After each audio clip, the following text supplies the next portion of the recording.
Pessoal, vamos lá então, vamos discutir um pouco mais aqui, explicar, elucidar um pouco mais a questão do artigo que foi publicado lá, né, no nosso perfil do Facebook, desculpe, do Instagram, falando mais sobre essa linha de pesquisa que é a associação dos polimorfismos da CTN3, da alfa-actinina 3, com o nível atlético, né, com atingir um nível atlético de elite em jogadores, tanto atletas de modalidades de jogos, futebol, voleibol, basquete, handebol, e também a relação desses a associação desses polimorfismos com o alcance, né, de um nível de elite em atletas de provas de atletismo, natação, de velocidade, de potência, de lançamento, né, provas de lançamento, de arremesso, de salto, e também dos atletas de endurance, das provas de fundo, mais tipicamente aeróbias. Essa é uma linha de pesquisa bastante comum, né, envolvendo, então,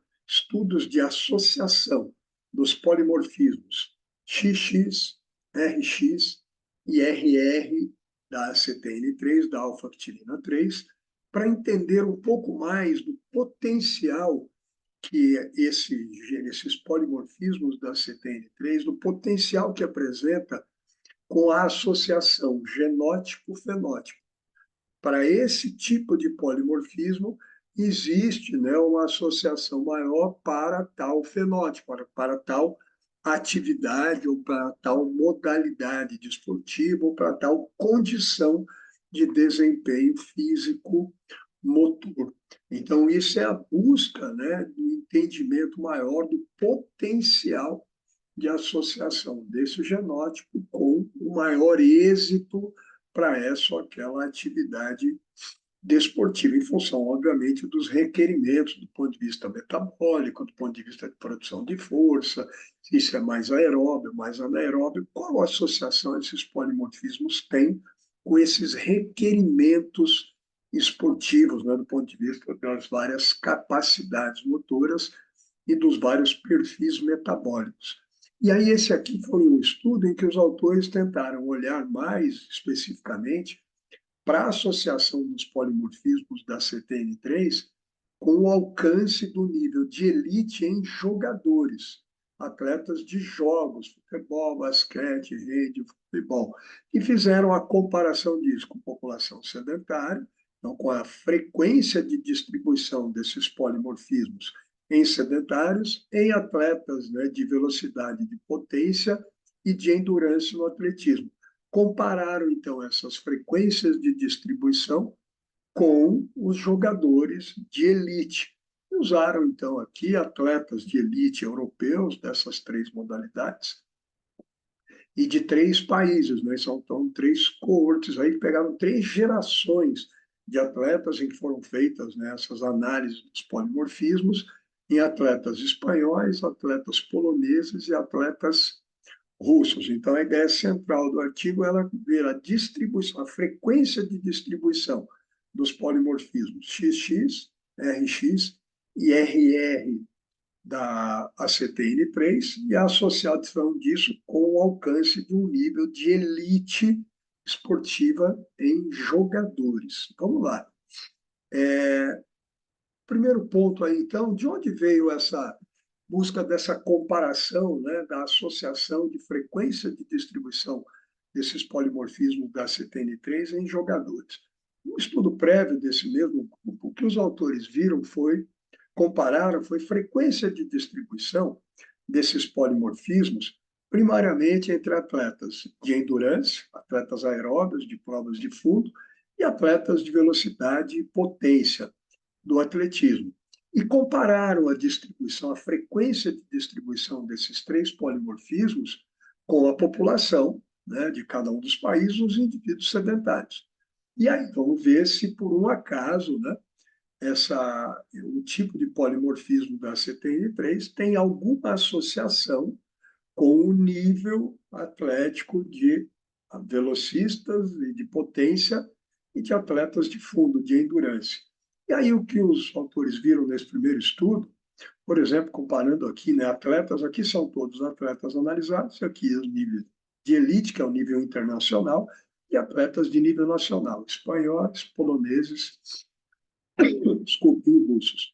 E olhando para a distribuição desses polímeros, frequência de distribuição em indivíduos sedentários, o que os autores viram fundamentalmente foi que a presença do polimorfismo, a expressão, né, do polimorfismo XX, parece representar, né, um potencial, né, tem um potencial genético de conferir aí uma certa desvantagem para um alcance do mais alto nível em provas de potência e velocidade.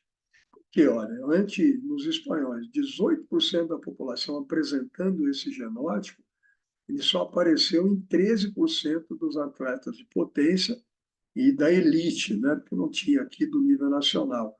Os poloneses, antes, 10% da população apresentando o genótipo XX, na elite aqui dos atletas de potência e velocidade, somente 7% desses atletas da elite apresentam o genótipo XX.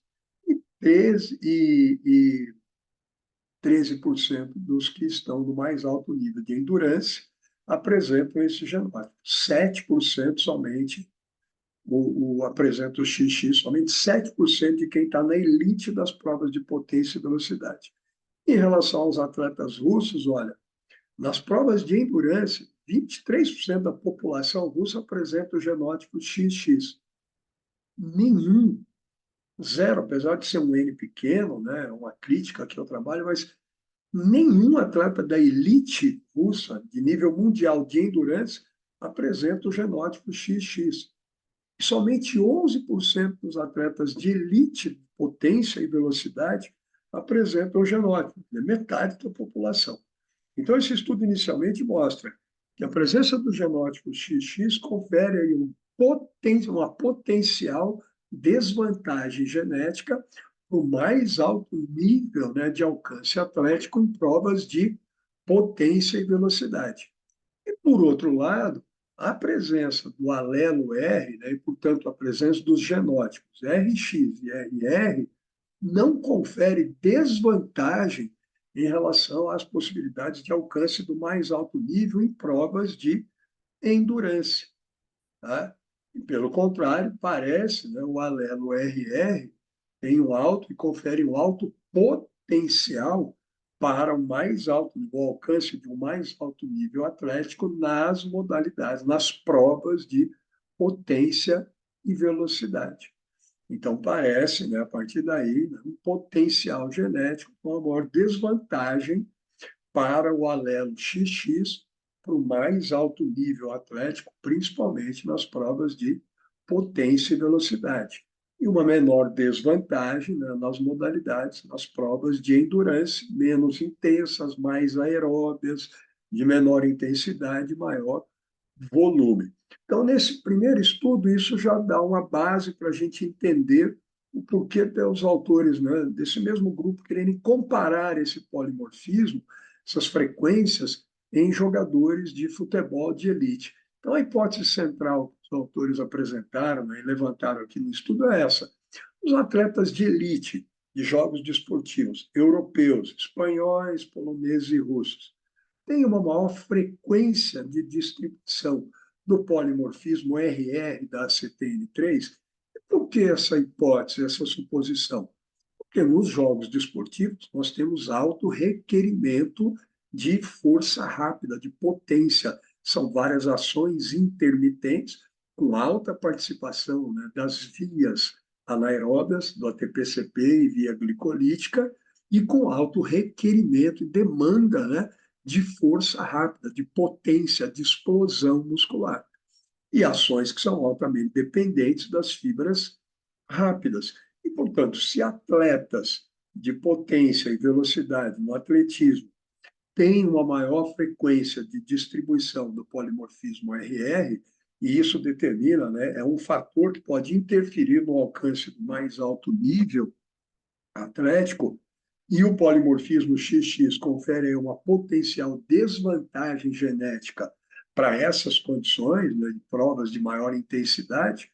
Então, será que, por conta dos jogos, futebol, voleibol, basquete, handebol, terem essas ações intermitentes de alta intensidade, com alto requerimento de potência, de força rápida, de explosão muscular, será que isso também poderia se repetir em uma maior desvantagem genética, né? Potencial desvantagem para o polimorfismo XX e uma potencial vantagem genética para quem expressa o polimorfismo RR, de alcançar o mais alto nível atlético nos jogos? E aí, um outro ponto para a gente mostrar os resultados aqui, o que mais embasou essa hipótese? O fato de que, né, o que esses polimorfismos, além dessa questão dessa distribuição nas modalidades, aí, nas provas de potência, velocidade e endurance do atletismo, o que mais embasa essa suposição e essa hipótese?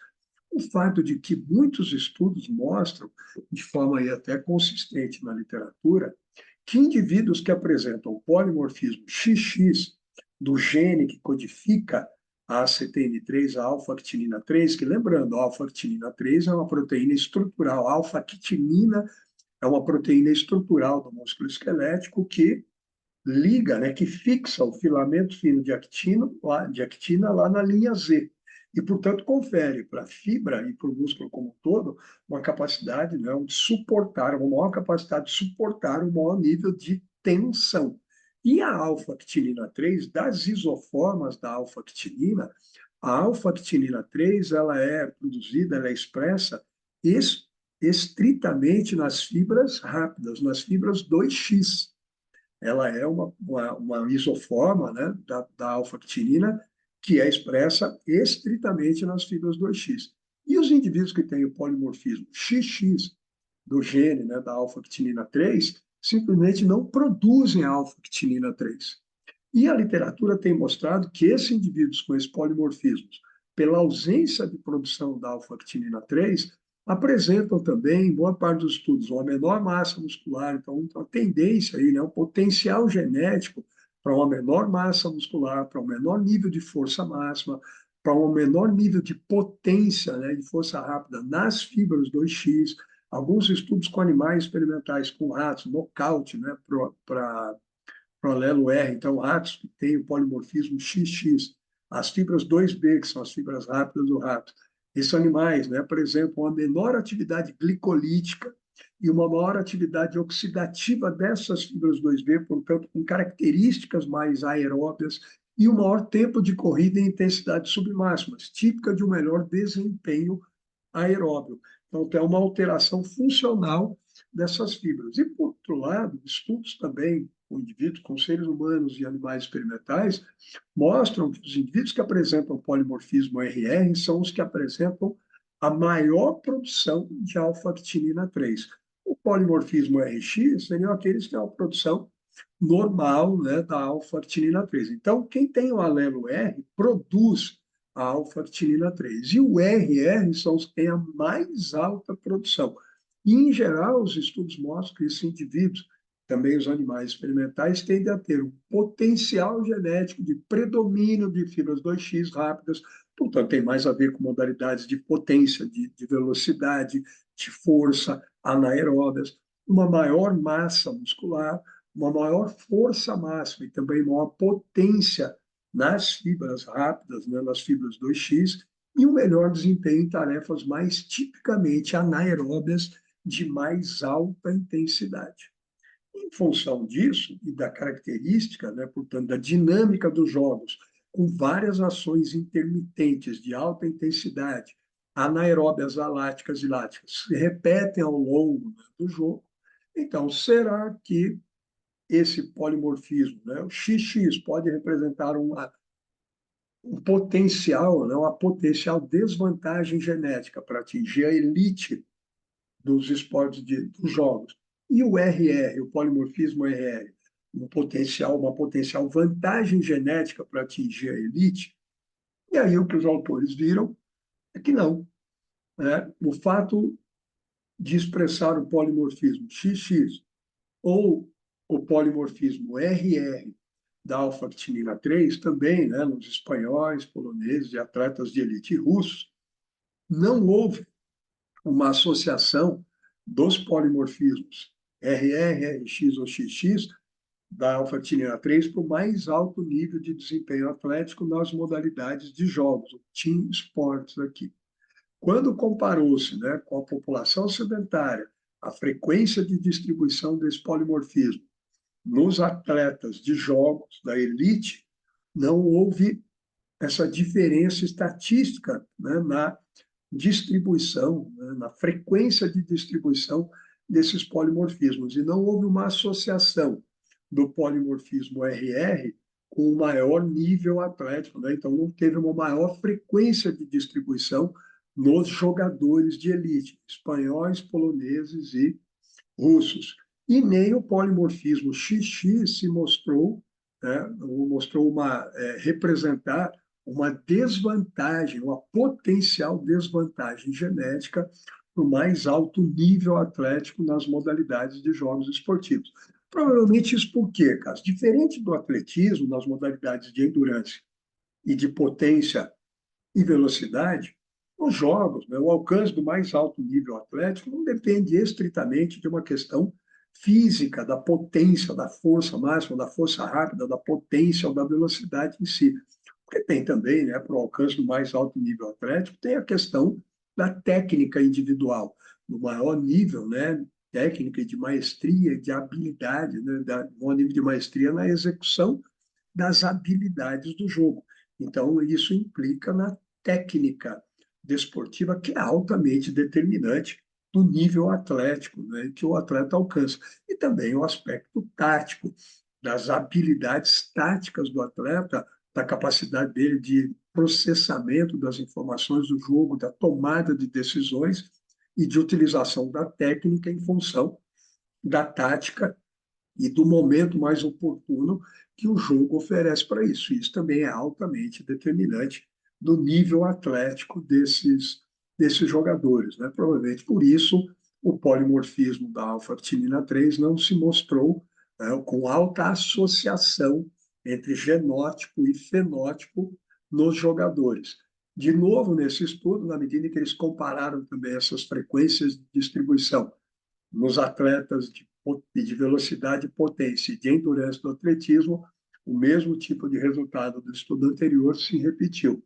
A presença do polimorfismo XX parece representar, né, uma potencial desvantagem atlética para o mais alto nível de performance nas modalidades de potência, e a presença do alelo R, seja RX ou RR, não representa desvantagem no alcance de um mais alto nível atlético nas provas de endurance.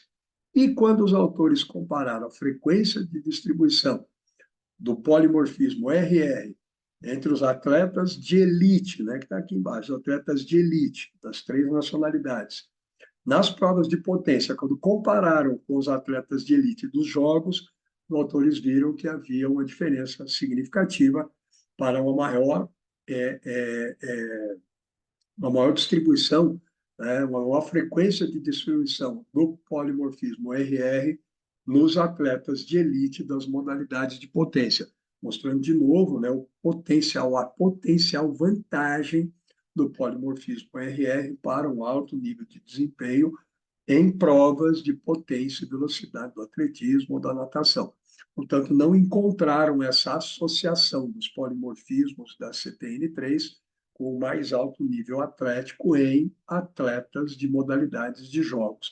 Só para fechar aqui e apimentar, né, um pouco mais essa discussão e a análise dessa linha de pesquisa da associação dos polimorfismos da CTN3 com o nível atlético, esse estudo aqui, olha, com atletas israelenses, a referência está aqui embaixo, os autores também foram ver isso, entre atletas de endurance, na barra em preto, atletas velocistas, os sprinters aqui nessa barra do meio, e a comparação também com a frequência de distribuição dos polimorfismos RR, RX e XX na população, que é o que está nessa barra aqui da direita.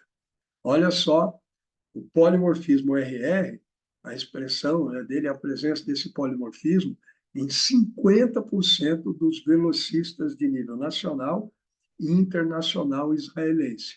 E 19%, né, do genótipo RR, do polimorfismo RR, presente em 19% dos fundistas de nível, né, dos israelenses. Ante 20% da população apresentando o genótipo RR. Então, olha só a distribuição disso, né? 55% dos velocistas de elite, nível nacional e internacional israelense, apresentando, né, o polimorfismo RR. E o polimorfismo XX, olha, está presente em 18% da população israelense, somente em 14%, né, dos indivíduos velocistas de elite apresentam o polimorfismo XX e 32% dos atletas de endurance, aeróbios, de fundo, de elite de Israel apresentam polimorfismo XX, quase o dobro aqui do que tem na população.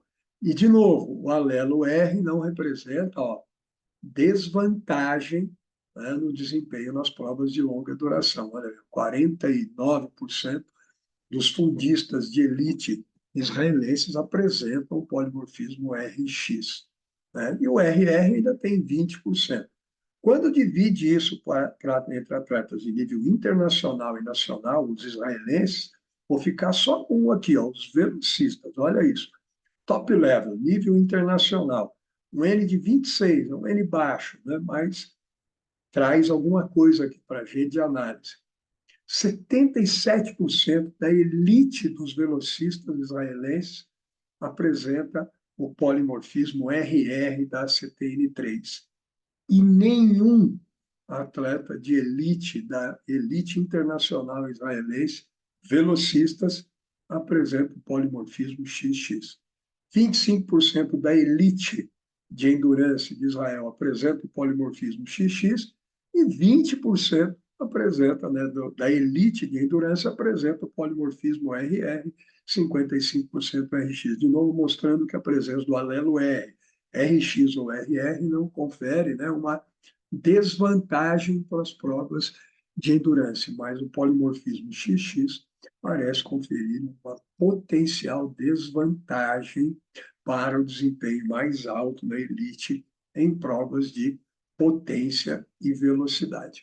Tanto para fechar isso, o que essa linha de pesquisa mostra para a gente? Que eu devo olhar a genética, e aqui especificamente no que diz respeito aos polimorfismos da CTN3, para fazer direcionamento esportivo. Então, quem for XX tem que ir para a modalidade de fundo, porque não vai virar nada, não vai acontecer em provas de potência, velocidade. E nos jogos nós já vimos que isso não, né, por esse estudo não representa um fator de associação e de predição de desempenho mais alto, né? Mas se for XX, então é modalidade de endurance, prova longa, e se for RR, vai ser velocista, vai ser bom, é para prova de velocidade ou tal. Não, não é para isso, porque isso vira jogo de adivinhação. E é converter o genótipo num fenótipo. Eu olhar o genótipo, XX, e dizer, olha, você serve para prova longa. Eu já estou traduzindo, eu já estou pegando o que é o genótipo e passando por cima dele, já gerando um fenótipo. Genótipo não é para isso, né? Genótipo não é para fazer jogo de adivinhação fenotípica. Para que servem esses estudos, então, Cássio? Para quais tipos de apontamentos? Para nós, na nossa linha de entendimento, esses estudos auxiliam muito para isso aqui, ó, não para direcionamento esportivo. Você vai fazer essa modalidade porque você é XX ou você é RR. Não, mas sim para direcionamento das estratégias de treino a partir da genética, no que diz respeito aqui estritamente aos polimorfismos da CTN3. E não é só um único gene, uma única análise de um único gene que vai determinar possibilidades para nós de dizer, você serve para isso, para aquilo. Não, isso é jogo de adivinhação. Mas quando então a gente encontra um atleta, um indivíduo com polimorfismo XX, isso parece, né, representar para a gente um potencial genético, menor potencial genético para suportar as intensidades mais altas, para suportar, né, maior nível de tempo, menor potencial para suportar maiores tensões e, portanto, treinos mais intensos. E quando você tem o RE e o RX, né, e principalmente um RR, você tem aí um potencial genético maior para suportar mais altas tensões e, portanto, para suportar treinos mais intensos. E fecha isso, então. Quando tiver isso, o que nós fazemos? Com o RR, vamos aproveitar melhor as possibilidades de intensidade. Esses indivíduos tendem a suportar mais as altas intensidades, a responder melhor a essas altas intensidades, a suportar uma maior frequência de treinos intensos ao longo dos microciclos e mesociclos de treinamento. E o XX, né, tem aí um potencial, né, genético para suportar menos, né, para uma menor capacidade de suportar essas altas intensidades. Então, que estratégia poderia ter? Ele precisa treinar intenso? Precisa, mas diminuir, por exemplo, o volume dele em relação ao RR. Treino intenso, mas com menor volume. Por quê? Porque ele tem um potencial genético para suportar menos, né, uma menor capacidade potencial para suportar essas altas intensidades. E aí é uma menor frequência de intensidades, uma ondulação diferente dos microciclos para os treinos mais intensos em comparação ao genótipo RR. Então, o que parece, né, representar isso, essa questão de um genótipo XX, poxa, por que nem para as provas de endurance o RR, então, teria um predomínio de fibra do tipo 2X? Por que ele não tem menor desempenho, né, uma menor frequência de distribuição em relação aos XX nas modalidades de endurance? Porque isso também exige treino intenso, mesmo nas modalidades de endurance. E um RR que esteja envolvido com modalidade de endurance, meu gente, não, o RR é velocista. Não é nada disso. Tem muito RR também, lá na elite das provas de endurance, assim como tem alguns XX na elite da velocidade, das provas de velocidade e potência. Por isso que eu não posso direcionar. Mas se eu souber estruturar melhor os treinos a partir desses polimorfismos, eu consigo extrair mais potencial genético de cada um desses indivíduos. E onde pode estar essa ausência de desvantagem, né, do polimorfismo RR nas provas de endurance? O fato de que eles também treinam intenso, em modalidades longas, e esses indivíduos RR tendem, então, a suportar mais treinos intensos, frequências maiores de treinos intensos, talvez até mesmo machucar menos. Tem estudo mostrando, né, associações, né, de maior incidência de microlesões teciduais em indivíduos que têm o polimorfismo XX. Então, quem suporta treinos mais intensos, com maior volume e uma maior frequência de treinos mais intensos, tende a ter, ao longo do tempo, dos anos, uma maior vantagem e um maior potencial para evolução atlética, né? E isso parece algo típico com maior potencial para os indivíduos que apresentam o polimorfismo RR, né, ou os polimorfismos RR e RX da alfa-actinina 3. Tudo bem? Então, isso é o mais importante, é olhar para esses estudos e entender direcionamentos de estratégias de treino para explorar melhor o potencial genético mais favorável, e aí um ponto-chave. Encontrar também estratégias para driblar o potencial genético não favorável, né? Um eventual desfavorecimento genético. Como é que eu driblo isso com as estratégias de treino? Esse entendimento dos polimorfismos da CTN3, na nossa visão, é muito importante para auxiliar, portanto, no direcionamento de estratégias de utilização das altas intensidades ao longo das sessões, dos micros e dos mesos e macrociclos de treinamento, e não para determinar direcionamento atlético. Espero que tenha ficado claro isso, né, pessoal, que tenha dado aí para discutir bem, entender mais dessa linha de pesquisa, né, em relação a polimorfismo genético, desculpem, desempenho esportivo, e fique atento aqui aos demais vídeos com as demais discussões, né, e abordagens que nós ainda temos aí para trazer para vocês da relação genética e esporte. Muito obrigado, pessoal.